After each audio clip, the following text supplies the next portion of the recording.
तो नमस्कार दोस्तों, लेट्स मेक सिंपल में आपका स्वागत है, जिसमें हम आपको तरह तरह की मुश्किल चीज या मैं कहूँ कॉम्प्लेक्स चीज बड़े ही आसानी से समझा देते हैं, वो भी 3D या 2D वे में, और गारंटी देते हैं कि दम है तो भूल के दिखाओ। तो आइए दोस्तों, आज की वीडियो बिना किसी देरी के शुरू करते हैं। Let's started.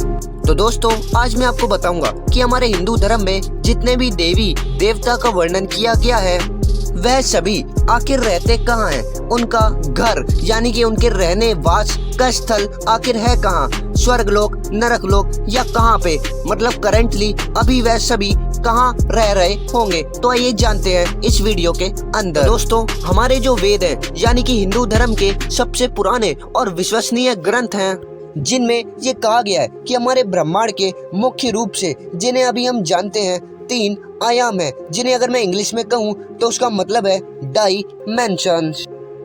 तो दोस्तों, अगर आप डायमेंशन से भी नहीं समझ पा रहे हो तो आपको एक एग्जांपल के जरिए बताता हूँ। तो दोस्तों, अगर आप कोई भी स्क्वायर लेते हैं जिसके 4 भाग होते हैं, उन चारों भागों का एक एक पार्ट जो होता है उसे ही हम स्क्वायर का डायमेंशन कहते हैं। या अगर मैं सिंपल वे में बताऊं तो ब्रह्मांड के कुछ पार्ट यानी कि 3 पार्टों में ब्रह्मांड को डिवाइड कर दिया गया है। तो उसी पार्टों के बारे में आज हम जानेंगे कि भगवान आखिर कौन से पार्ट में रहते हैं, जिन्हें हम अपनी हिंदी भाषा में आयाम कहते हैं। तो दोस्तों, भगवान कहाँ रहते हैं, इसको जानने से पहले हमें आयाम के बारे में कुछ जान लेना चाहिए कि कौन सा आयाम क्या कहलाता है।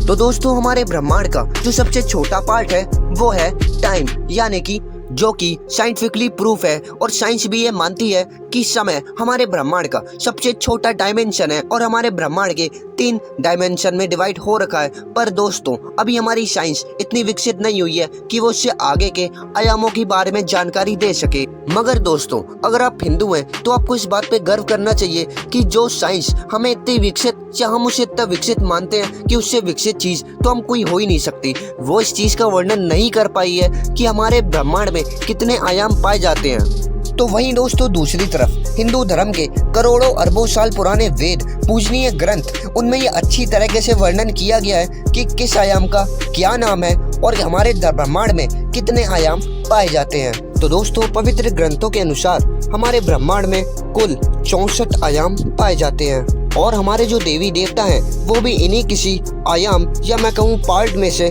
आते हैं, जो कि हमें पुराने समय में शिक्षा देने या अभी भी हम देखते हैं जो कुछ चमत्कार अविश्वसनीय चीजें होती हैं वो भी शायद इसी कारण होती हैं। इन आयामों में दोस्तों मुख्य रूप से वह 3 आयाम भी मौजूद हैं जिनका नाम हम लेते रहते हैं, जैसे कि एक है आपका नरक लोक, एक है आपका स्वर्ग लोक और एक है आपका धरती लोक। मगर दोस्तों, इन आयामों के कुछ नियम भी होते हैं जिनका पालन भगवान तक को करना पड़ता है। जैसे कि दोस्तों, कोई भी मनुष्य बिना अपना शरीर त्यागे एक आयाम से दूसरे आयाम में प्रवेश नहीं कर सकता, उसकी आत्मा ही सिर्फ एक आयाम से दूसरे आयाम में प्रवेश कर सकती है। नियम नंबर 2, किसी भी बाहरी आयामी प्राणी को अपना लक्ष्य पूरा करने के लिए या हमारे धरती लोक पे आंतरिक बदलाव लाने के लिए एक किसी भी शरीरी रूपी अवतार लेना पड़ेगा, फिर चाहे वह हमारे पूजनीय भगवान या ईश्वर हो। जैसे कि दोस्तों, आपने पुराने समय में या पुरानी कहानियों में ये देखा ही होगा कि जब भी भगवान मनुष्य से मिलने आते थे तो वे मनुष्य रूपी शरीर लेके आते थे, जिन्हें हम हनुमान जी, शिव, विष्णु जी इन सब नामों से भी जानते हैं।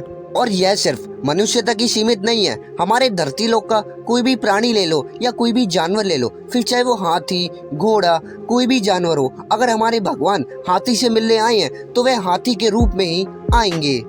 और दोस्तों, एक फैक्ट ये भी है कि हमारी आत्मा सिर्फ 3 आयामों में प्रवेश कर सकती है, एक स्वर्गलोक, एक नरकलोक, एक धरती लोक। परंतु दोस्तों, हमारे भगवान हैं वो सभी के सभी आयामों में प्रवेश कर सकते हैं, 64 के 64 आयाम। तो दोस्तों, अब तो आप जान ही गए होंगे, भगवान किसी ग्रह या किसी मतलब पर्टिकुलर चीज के वासी नहीं है, वह इन्हीं में से किसी एक आयाम के वासी है जो कि हमेशा ट्रेवल करते रहते हैं, और वह हमारी मदद के लिए किसी न किसी रूप में धरती लोक पे भी आते रहते हैं, फिर चाहे वो पुराने समय की बात हो गई या आज के समय की बात हो गई। तो दोस्तों, अब तो आप समझ ही गए होंगे कि आखिर ये आयाम होते क्या है और हमारे भगवान कौन से आयाम में और कैसे रहते हैं। तो दोस्तों, अब हमें दीजिए इजाजत, अब मैं मिलूंगा आपको अगली वीडियो में।